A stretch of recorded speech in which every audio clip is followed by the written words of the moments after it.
A two-day conference in Malmö focusing on Holocaust remembrance and combating anti-Semitism marks its 20th anniversary this week in Sweden. Delegates from around 50 different countries are invited, including heads of state, government officials and researchers. However, Swedish media reported that many heads declined the invitation. The Prime Minister began the conference with a welcome reception. We are not looking for another declaration, and therefore I have encouraged the delegations to present concrete measures to promote Holocaust remembrance and to combat anti-Semitism, anti-Gypsyism and other forms of racism. This year, participants are addressing the fading memory of the Holocaust and how social media is contributing to a rise in anti-Semitism. The Swedish government has made a number of pledges to strengthen education, research and the memory of the Holocaust. Well, let's talk more now about that conference taking place in Malmö, as well as the rise in anti-Semitic views on social media. We can hear now from Rabbi Malakim Margolin, who's the chairman of the European Jewish Association. Well, thanks for taking time to speak to us here on the programme. Your organisation has recently carried out a survey across 16 EU countries. Tell us about the results of that and what it's told you.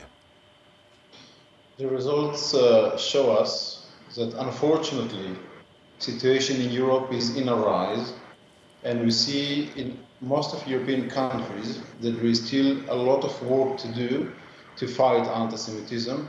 And the most important results we're having today is a very strong call to European leaders to understand there's a lot of work need to be done, and we need them to lead us in order to have a better situation.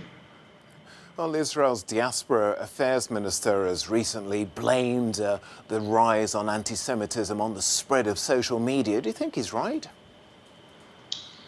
You see, what is anti-Semitism? Anti-Semitism is a wrong perception of people about another kind of people and motivation to bother them or to harm them because of what they think about them. So you see, it shouldn't be something very difficult to deal with. And there's no question that social media is one of the things that could educate people in the wrong way. But we, especially politicians, who fight and work so hard every campaign to educate people to vote for them, and they use the best people that aim to change people's opinion about important opinions. So they are the first to understand that there is a way to influence people. So yes, social media is just one channel, but the most important thing that we are missing here is leaders who will understand that anti-Semitism is not an issue that should be used for political interest only, but this is a disease, this is a pandemics that grow every year, and they have to decide to fight against it. If they will decide, they will succeed. But if they make that decision, what concrete steps are you looking then for from leaders to enhance, if you like, Holocaust remembrance and to fight the distortion which is out there? We are here in Brussels today with thousands of leaders of Jewish communities from across Europe discussing exactly this point.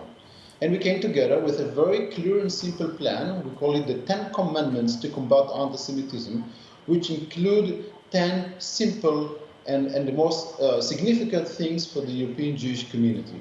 It goes about legislation, of course, it's about social media, it's about ensuring freedom of religion in Europe, it's about security among Jewish institutions, it's about the ban on selling of Nazi memorabilia, it's about education in schools all around Europe. What to do, we know exactly what can be done.